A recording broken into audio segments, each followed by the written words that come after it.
Arrestimi i kryetarit të Bashkisë Stambollit ka tronditur jo vetëm Turqinë, por edhe vendet europiane dhe perëndimore. Për të folur për këtë dhe për të na dhënë më shumë detaj lidhur me operacionin hetime dhe pse pikërisht po ndodh ky arrestim dhe pse pikërisht në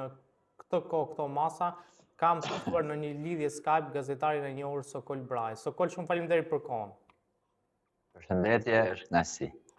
Sokol, a mund të na thoni pak se çfarë ka ndodhur realisht, pra pse ka ardhur ky arrestim i kryetarit të Bashkisë Stambollit? 10 orë, 12 orë përpara se të arrestohej Ekrem İmamoğlu,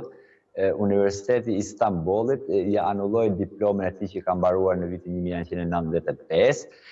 dhe u dikte se të kemi një agresivitet të lartë, domethënë edhe më të lartë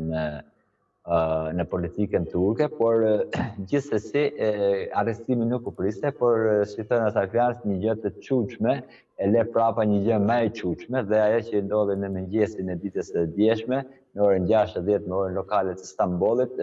u bë që të harrohet diploma, u bë që të harrohet gjithë ato paditë tjera që janë kundra kryetarit të Bashkisë së Stambollit Ekrem İmamoğlu dhe mori një klëf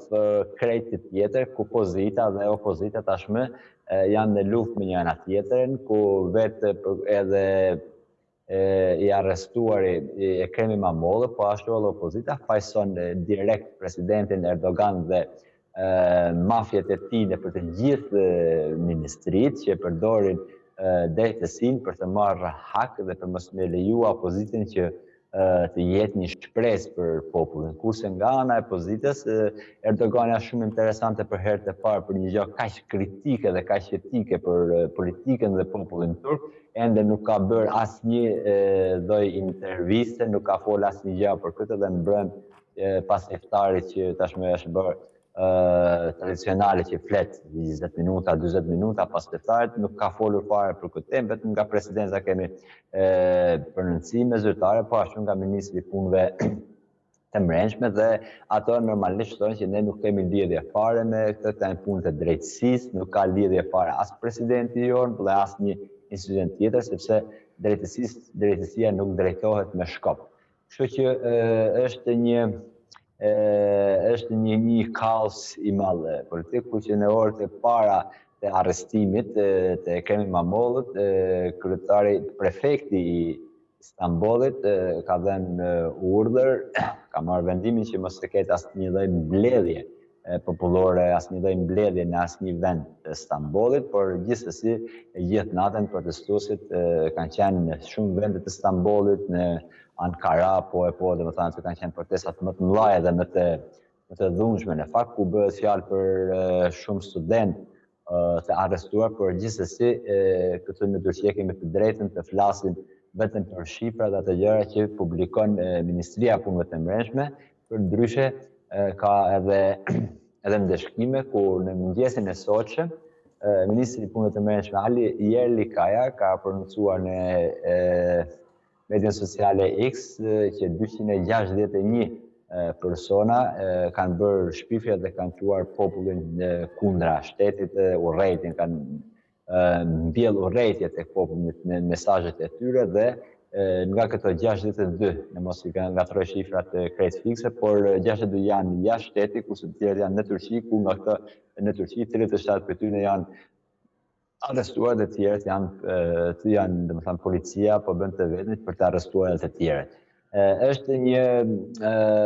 Është një problem politik ku përdoret drejtësia, thotë opozita, kurse qeveria thotë kjo është një gjë që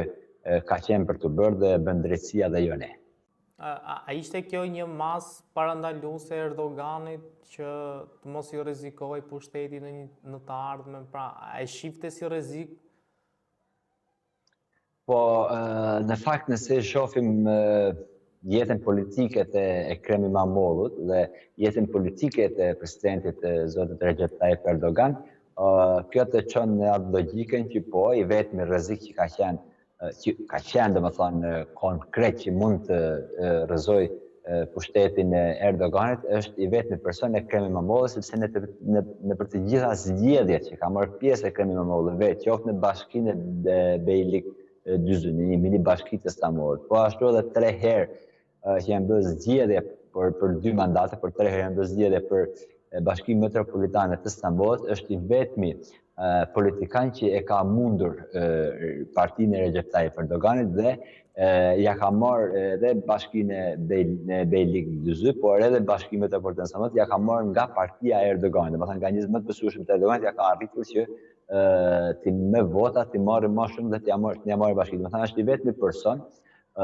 që realisht e ka mundur Erdoganit të gjitha zgjedhjet që ka hyrë me atë, ku bëhet fjalë sidomos në mos gaboj para 11 viteve për Bashkinë e Beylikdüzü, atëherë që as nuk u bën të fjalë që ja merrte atë bashki sepse ishte një nër kalat më kryesore të partisë e Erdoganit e ajo bashkia, por Ekrem İmamoğlu ja arriti t'ja merrte bashkinë. Po ashtu edhe me zgjedhjet e para 6 viteve për kryetar bashkisë metropolitane të Stambollit, edhe ashtu as që nuk u priste në asnjë lloj mënyre që Ekrem İmamoğlu t'ja marrë biles, ose të ketë një diferencë 12 pikë, 12% në parë, por Ekrem İmamoğlu ja arriti t'ja morë me 70.000 vota. Dhe këtë vetë presidenti Erdogan normalisht me të gjithë politikat e tia e anulloi zgjedhjet, domethënë jo për zgjedhjet e mini bashkive apo të këshillit bashkiak, por vetëm për kryetarin e madh, domethënë për kryetarin e Bashkisë Metropolitane, ku edhe pas 3 muaj u ribë zgjedhja përsëri në Stamboll, ku atëherë fitoi me 700.000, domethënë fitoi edhe 1000% edhe më shumë Ekrem İmamoğlu, dhe që atë në fakt ka filluar ajo frika se kur thik Stambolli nga dorët e nga zgjedhjet lokale, normalisht që në politikën dhe në sociologjinë e Turqisë, kjo tregon që ai person apo edhe ajo parti po shkon drejt që të bëhet e para e shtetit, domethënë që të marrë kryeministrinë, të marrë presidencën në dorë. Dhe për këtë arsye zgjedhjet e kaluara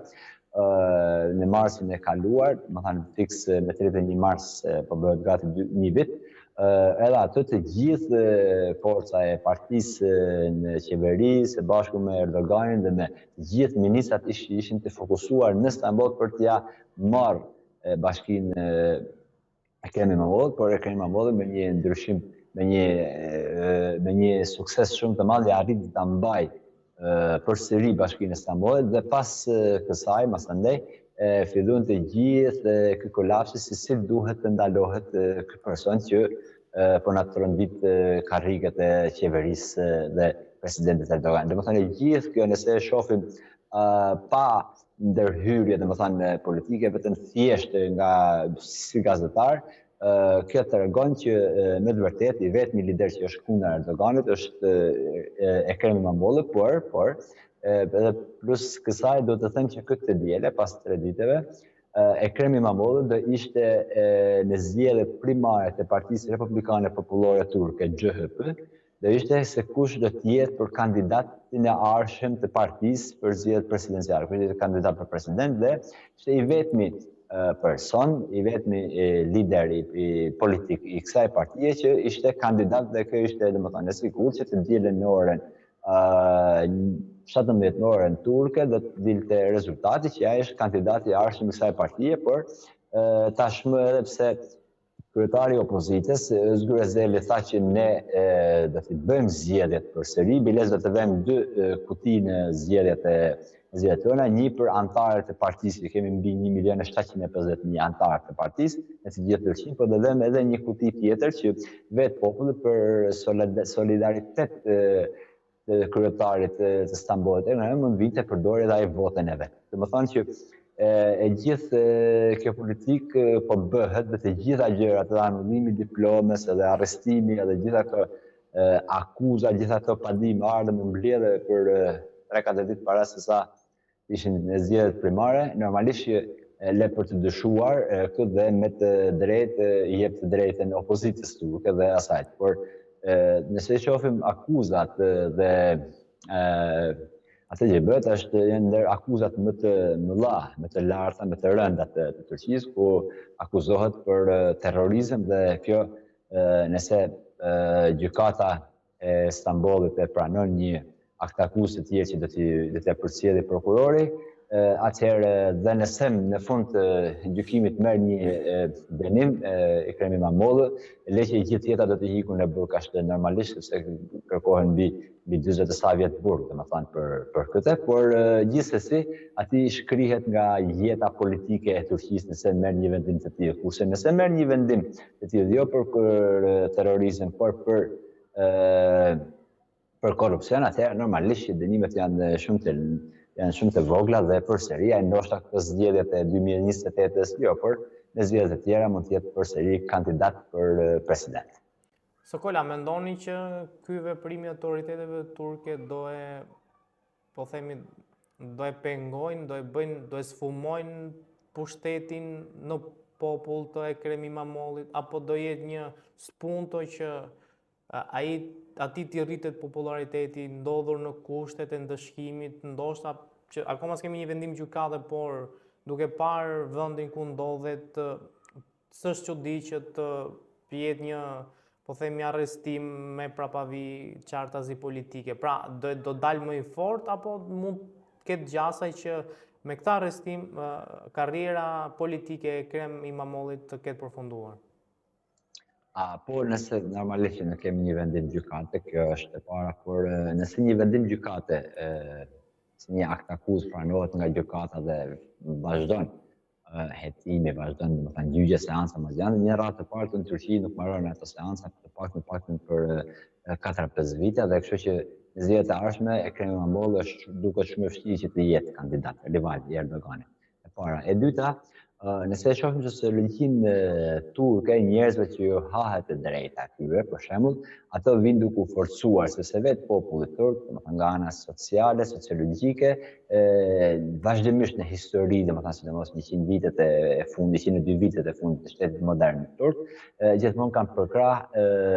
ato që është hëngur pa datyrën që është bë pa drejtësi. Në të njëjtën mënyrë, nëse kthehemi 23 vite më parë, edhe Erdogani u arrestua, u fut në burg, u dënuar sepse kishte kënduar një poezi, dhe mas gjithë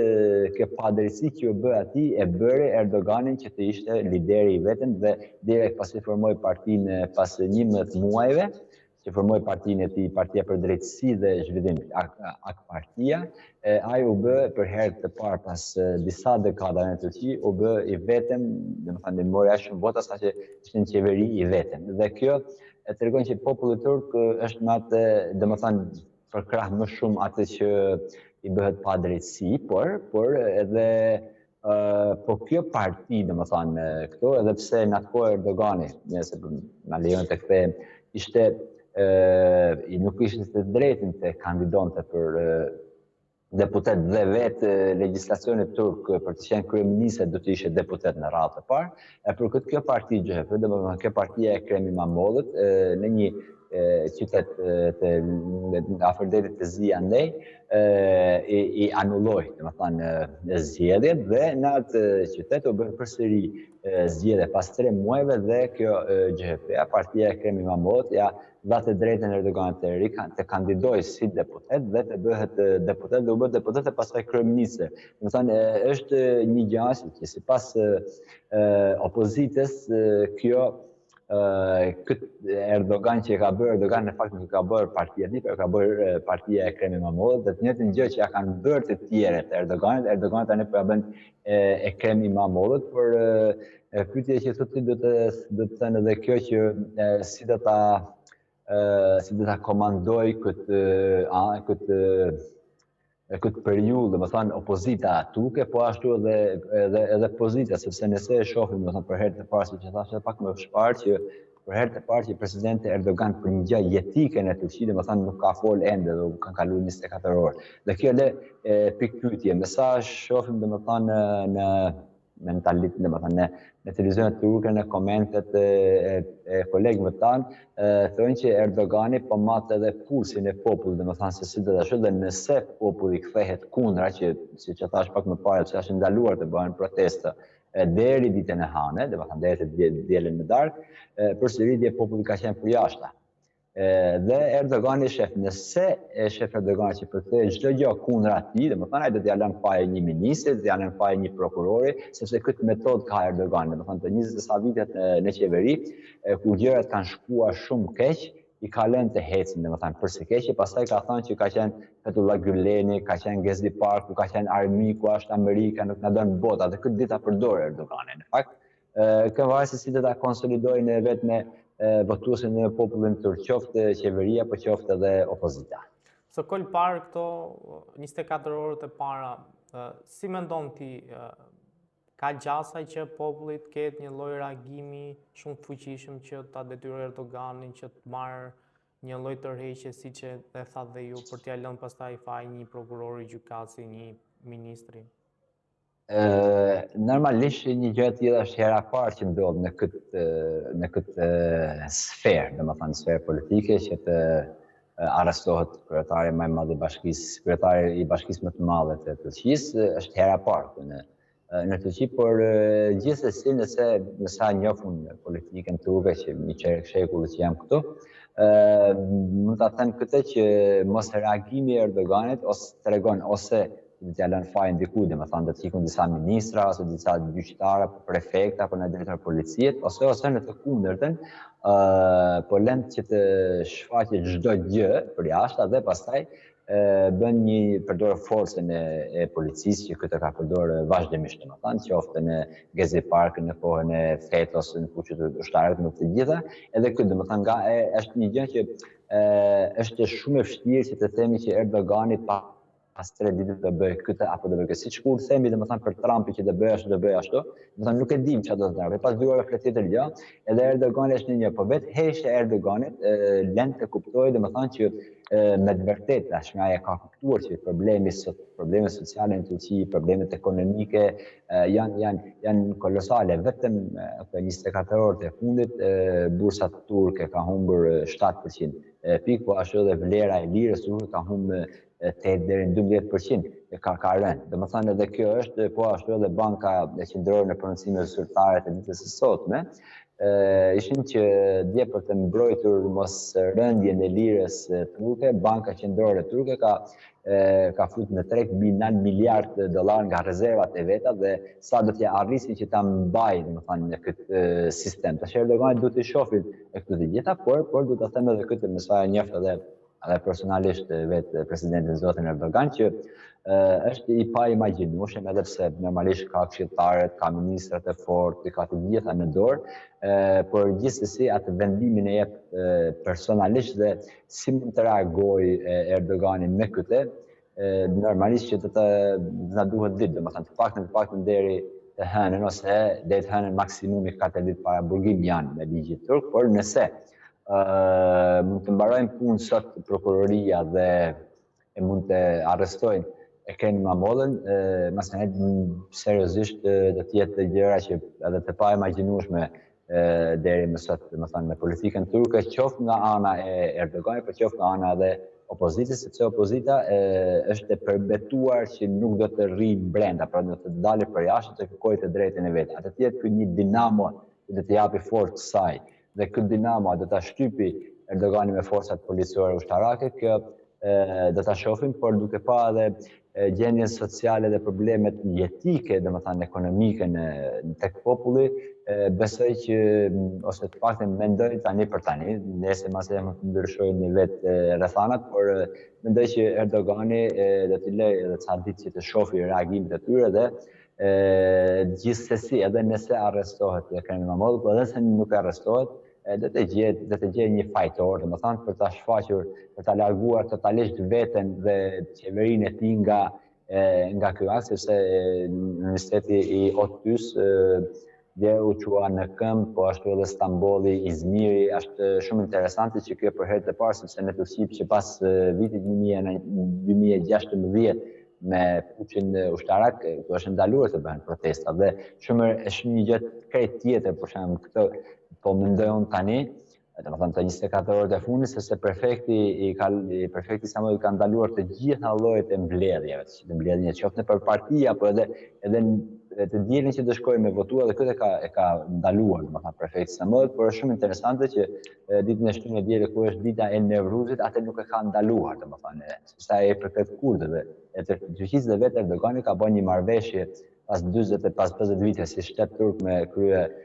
terroristin Abdullah Öcalan, që të ulen armët nga PKK-ja, por ky Abdullah Öcalani ka arritur që deri në ditën e sotme paktën shifrat zyrtare mbi 40.000 ushtarë të vrarë nga forcat e terroristit të PKK-s. Do të thënë është një kolaps ku Erdogani besoj që ditë e luaj, por normalisht do të masi edhe pulsin e popullit, si do të jetë domethënë të reagime, nuk e di, por nëse shohim median e Erdoganit, që është totalisht 80-90% totalisht e kontrolluar nga Erdogani dhe miqtë e tij, shokët e tij, ato tregojnë që me patjetër Ekrem İmamoğlu dhe maksimumi dhe ditën e hanën, në darkë, ditën e hanën në darkë, ai do të arrestohet për krye organizator i terrorizmit në Turqi. Dhe nëse masanej ndodh kjo, do të flasim ndoshta krejt gjëra të tjera. Sokol, kam dhe një pyetje të fundit. Ne kemi parë që ka pasur një miqësi të kryetarit Bashkisë Stambollit Ekrem İmamoğlu me kryebashkiakun e Tiranës zotin Veliaj. Dhe për ironi të fatit ose jo, të dy janë prapahekurave. Ju thatë dhe folë pak më përpara lidhur me prapavin që çoi në arrestimin e kryetarit Bashkisë Stambollit. A mendoni që mund të hedhin paralele të njëjta edhe për rastin e Veliajt? Pra, a po ju ndodh dy miqve e njëjta gjë në politikë? Jo, në fakt ta them kështu që unë njoh të dy, por njoh të dy edhe personalisht. Kam pas muhabet me të, kam qenë shumë herë përkthyesi i të dyve, kanë një ndër përkthyeset ndoshta edhe ndër më të mirët në Turqi, po them ndoshta më mirë, por ndër më të mirët dhe kam qenë në të gjitha nivelet e marrëdhënieve Shqipëri, Kosovë, Turqi, domethënë po thua që nga presidentat, ministrat, të gjitha llojet e institucioneve dhe normalisht që nuk mund të shohim një vijë paralele me këtë, sepse një kryetar i Bashkisë Stambollit kur vjen për shembull, kur vjen në Tiranë ka do takoj kryetarin e Bashkisë Kukësit, jo, do takoj të Tiranës. Do të thënë dhe kjo është normale sepse ne në Shqipëri vetëm bashki kemi Tiranën, të tjerat janë komuna, siç e thënë ata në Kosovë. Dhe në Stamboll normalisht që pavarësisht se nuk është kryeqyteti i Turqisë, por gjithsesi kryetari i Bashkisë është shumë i rëndësishëm, edhe pse në protokollin turk, në protokollin shtetëror turk, prefekti është më i lartë se sa është përpara kryetarit të Bashkisë, edhe pse emërohet nga qeveria, prefekti dhe kryetari dhe bashkia votohet nga populli, gjithsesi është domethënë kryetari i Bashkisë është i dyti, por këtë marrëdhënie për paralelizëm nuk e shoh me thënë të drejtën, sepse arrestohet një tjetër në një vend tjetër, plus që nëse na kujtohet, domethënë Shqipëria, Ekrem İmamoğlu ka një program për të gjitha bashkitë e rëndësishme të kontinentit evropian dhe në një kohë edhe Ekrem Veliaj ishte edhe kryetari i saj. Domethënë kjo është një rit politik që sot jam unë, nesër vjen ti, hi kryetari, vjen kryetar tjetër, domethënë kjo nuk është paralele, por nëse shohim nga aspektet politike në Turqi dhe në Shqipëri mund të kemi krahasime të tilla. Normalisht nuk kemi krahasim, edhe në Shqipëri ishte në arrest shtëpie lideri i opozitës, po ashtu edhe ish presidenti u kapsi me qenë një hajdut, domethënë rrugëve, atje u kapu arrestuar, po të uqur në burg atje, po edhe një të gjë për shembull ndodhen edhe të kryetari i opozitës kurde, ka 7 vjet që është mrena dhe ende nuk është dhënë asnjë dënim, domethënë, për të ka 7 vjet mrena. Edhe kemi paralelet për të, por me i quhet paralele këtë sepse kanë qenë bashkë apo kanë qenë bashkë, kem duket e pashur, por pavarësisht se nëse e shohim nga etika morale e politikës, atëherë se kush vjedh, se kush nuk vjedh, atë do të vendos gjykatat dhe unë çfarë them, domethënë për këtë punë, por nëse e shohim edhe lëvizjet juridike, qoftë në Shqipëri, qoftë ashtu, lënë shumë për të dëshiruar, diku i vetë emri SPAK, diku i vetë emri FETÖ apo terror kurd edhe të tjera. Normalisht që kur shtetet kanë probleme të mrenshme, kanë probleme ekonomike, kanë probleme sociale, duhet ta eksportojnë krizën e tyre. Domethënë, dhe kjo është normale si për Shqipërinë, si për Turqinë, sepse do të thënë kjo që nuk kemi vende si Norvegjia apo si Suedia me një demokraci të konsoliduar, me ende edhe pronën tonë që na ka lënë për shembull gjyshi nuk e kemi në Shqipëri. Ose këtu e kremi më modë, thonë që nëse sot ma marrin diplome mu, nesër vinë ta marrin Shqipërinë ty, domethënë edhe vetë debatet shoqërore apo politike në televizionet tona dhe turke tregojnë edhe cilësinë tonë se sa jemi të konsoliduar me demokracinë apo të menduarit ndryshe për një në thojza për një Shqipëri apo për një Turqi europiane. Sokol, shumë faleminderit për kohën dhe të uroj punë të mbarë. Faleminderit, ishte kënaqësi. Gjithashtu.